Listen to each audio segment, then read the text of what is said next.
nous sommes dans le musée de la chemiserie et de l'élégance masculine.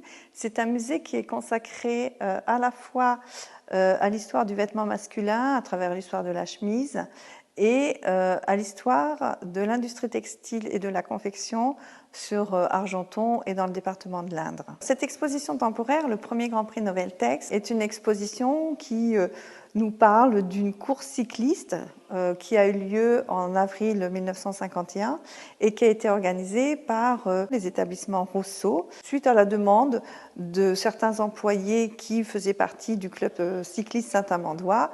Noveltex, c'était la marque phare des établissements Rousseau. Et cette marque Noveltex est née à la fin des années 20.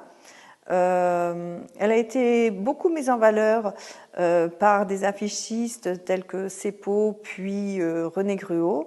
Et cette marque a disparu au cours des années 70. Ce Grand Prix Noveltex, il part de Paris et il va relier Saint-Amand.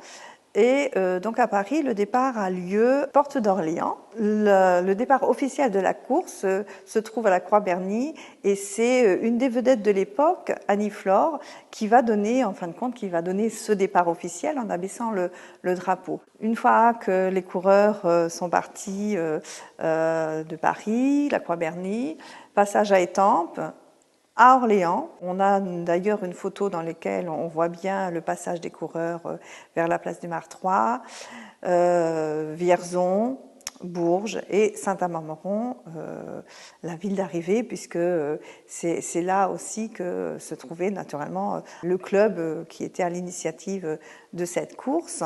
L'idée de cette exposition, elle est partie d'un album que conserve le musée dans son fonds d'archives des établissements Rousseau, et c'est un album qui est consacré à ce Grand Prix Noveltex. Et l'idée nous est venue de travailler sur cet album cette année olympique pour proposer à nos visiteurs une exposition en lien avec le sport.